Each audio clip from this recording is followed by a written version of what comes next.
नमस्कार दोस्तों, मेरा नाम नंद कुमार है। हमारे चैनल का नाम है यूनिवर्सल डिस्कवरीज।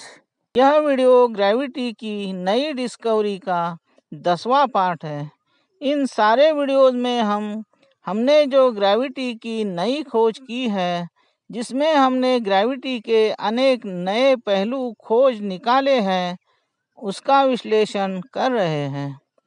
दोस्तों, इसके पहले वीडियो में हमने हमारी ग्रेविटी की नई डिस्कवरी तथा जीरो ग्रेविटी के आधार पर हमारी खोज के 3 उपयोग बताए हैं। इस वीडियो में हम और भी कुछ उपयोग आपके सामने रखेंगे।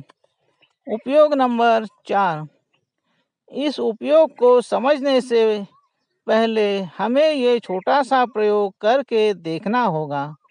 हमने पिछले वीडियो में वो चौपाटी पर समंदर किनारे एक आदमी अपने बदन के ऊपर एक बड़ा सा रेत का टीला बना के उसके अंदर दब के रह के दिखाता है। उसी आदमी की जगह हमें एक 4-6 इंच या उससे भी ज़्यादा बड़ी एक पाइप रखनी है और उस पाइप पर वो रेत का टीला बना के उस पाइप को आराम से घुमाते घुमाते बाहर खींच लेना है। ऐसा करने पर उस रेत के टीले के नीचे एक पाइप के साइज की सुरंग बनेगी।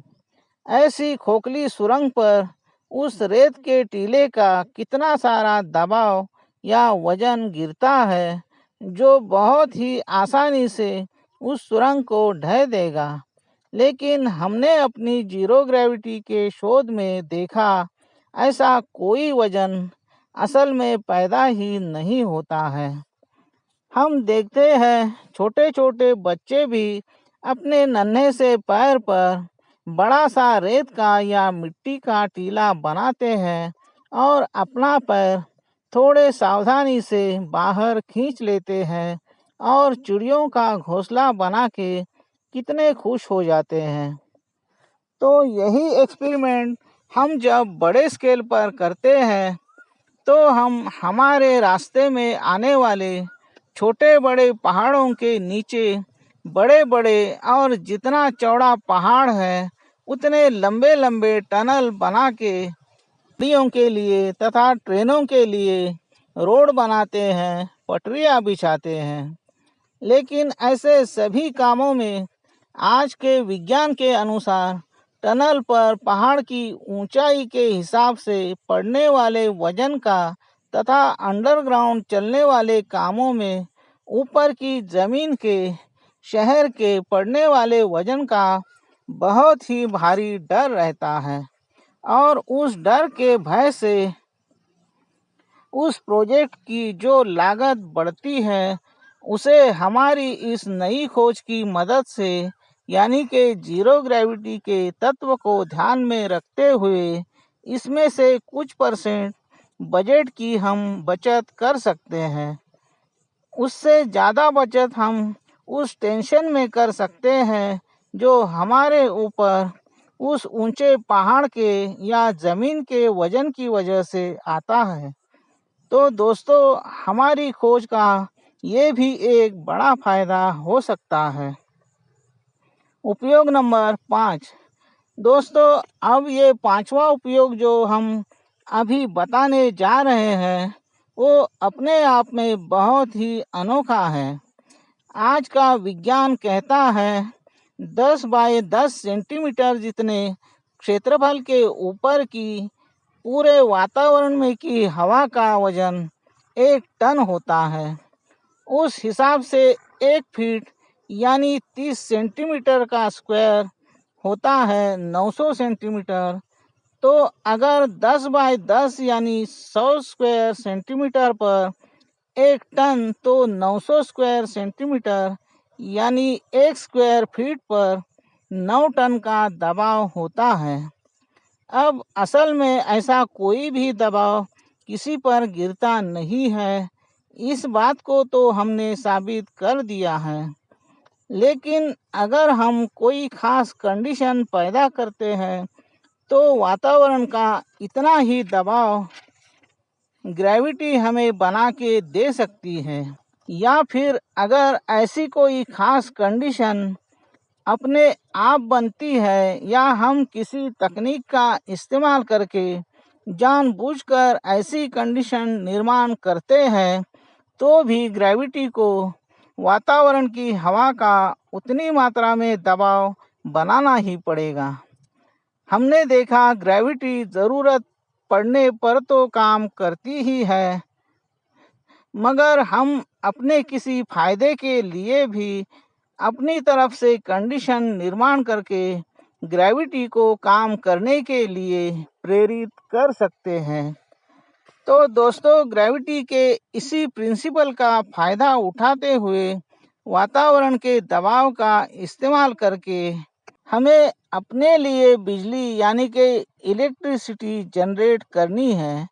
इसके लिए हमें पिछले वीडियो में हमने जिसे समझा वो एटोहोन गेरिक का दो अधगोले आपस में चिपका कर उनमें की हवा निर्वात पंप से निकाल लेने पर 8-8 घोड़े से खींचने पर बड़ी मुश्किल से अलग होने वाले दो अधगोलों का प्रयोग बड़े स्केल पर करना है। इसके लिए हमें 10-12 फीट डायमीटर वाले 15-20 फीट ऊंचाई वाले दो मजबूत टैंक लेने हैं। हमारे टैंक 12 फीट डायमीटर वाले होंगे। इसका मतलब उन पर जो ढक्कन होगा उसका सरफेस एरिया 10 बाई 10 फीट जितना, मतलब 100 स्क्वायर फीट से भी ज़्यादा होगा। हमने देखा हमारे एटमॉस्फेयर का प्रेशर 1 स्क्वायर फीट पर 9 टन जितना होता है, तो हमारे 100 स्क्वायर फीट के ढक्कन के ऊपर उसका प्रेशर 900 टन गिरेगा। हमारे उन दोनों टैंक की बनावट एक बड़े से अंदर से ढक्कन वाले प्रेशर कुकर जैसी होगी। हमारे दोनों टैंक के ऊपर हमारे वातावरण का चारों तरफ से 900 टन से भी ज़्यादा प्रेशर का दबाव पड़ने वाला है। इतना भारी दबाव झेल सकेंगे। इतनी मोटी जाड़ी स्टील के प्लेट से बहुत ही ऊंची तकनीक से ये दोनों टैंक और उन पर के दोनों ढक्कन बनाने पड़ेंगे। हमें इन दोनों टैंक को बारी बारी से निर्वात करते रहना है। हमारे इस प्रोजेक्ट को बनाने के लिए हमें कुछ ऐसे ही फील्ड में काम करने वाली किसी अच्छी कंपनी की मदद लेनी पड़ेगी, या फिर इसे ऐसे समझ लो कि हमारा ये प्रोजेक्ट कोई अच्छी कंपनी ही सक्सेसफुल बना सकती है। तो हमारे ये दो बड़े प्रेशर कुकर हमें एक 4-6 इंच की या टेक्नीशियंस के हिसाब से जितनी भी छोटी बड़ी हो उस पाइप से जोड़ने हैं। उस पाइप को बीच में से काट कर वहाँ पर 3-4 वाल्व लगाने पड़ेंगे। इसमें से एक वाल्व पर हमें ऐसा वैक्यूम पंप लगाना है जो एक टैंक को 1 या 2 मिनट में, या कंपनी को इसमें रिसर्च करके जितने समय में ठीक लगता हो उतने समय में उस टैंक को निर्वात करना है। एक वाल्व में से जब ज़रूरत हो किसी भी टैंक की हवा को बाहर छोड़ना है। इसके बाद हमें 1 या 2-4 ऐसे स्प्रिंग की ज़रूरत है जो वातावरण के ग्रेविटी ने बनाए हुए 900 टन के दबाव को पोटेंशियल एनर्जी के रूप में स्टोर कर सके, और स्टोर करने के बाद उतना ही प्रेशर हमें वापस भी दे सके। दोस्तों, इस प्रोजेक्ट को बहुत ही बारीकी से डिज़ाइन करने जितना नॉलेज हमारे पास नहीं है। हमने जो एक मिनिमम रूपरेखा मन में तैयार की है उसी को बताएंगे।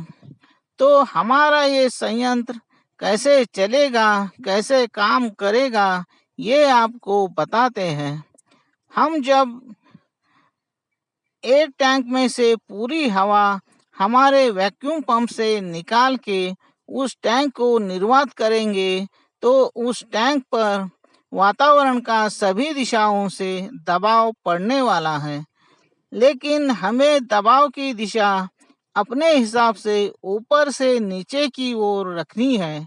इसलिए हमारा टैंक हमें 900 टन के दबाव से बिल्कुल भी नहीं दबेगा, ऐसा होना चाहिए। इसमें हमारा ढक्कन भी उतना ही मजबूत होना चाहिए। हमारी स्प्रिंग जो हमारे 100 स्क्वायर फीट की चौड़ाई वाले ढक्कन के बीचों बीच फिट की है, वह बहुत ही अच्छी क्वालिटी की, मजबूत लेकिन बहुत ही एक्टिव होनी चाहिए, जो 10-20 किलो वजन के दबाव से भी हरकत में आएगी, जिसे दोनों टैंक के बिल्कुल सेंटर में बहुत ही मजबूत फाउंडेशन पर फिट किया गया है और ढक्कन के साथ भी बिल्कुल सेंटर में जोड़ा गया है। अब हम टैंक को जैसे ही निर्वात करेंगे तो दबाव चारों बाजू से तो होगा, लेकिन हमने उसे अंदर आने के लिए ऊपर से ही जगह छोड़ी है। इसलिए ढक्कन पर दबाव आते ही हमारी स्प्रिंग नीचे दबने लगेगी। लेकिन दबाव को हमें जैसे जैसे टैंक निर्वात होगा वैसे उस हिसाब से थोड़ा थोड़ा करके दबाव बनेगा, उसका इस्तेमाल हमें करना नहीं है। हमें ढक्कन को एक ऑटोमेटिक लॉक लगाना है या ब्रेक लगाना है, जो टैंक पूरा निर्वात होने पर ही एकदम से खुलेगा और हमारे ढक्कन पर तथा स्प्रिंग पर करीब 900 टन का दबाव 1-2 सेकंड के अंदर ही एकदम से आ गिरेगा, जिसे हमें स्प्रिंग में पोटेंशियल एनर्जी के रूप में स्टोर करना है।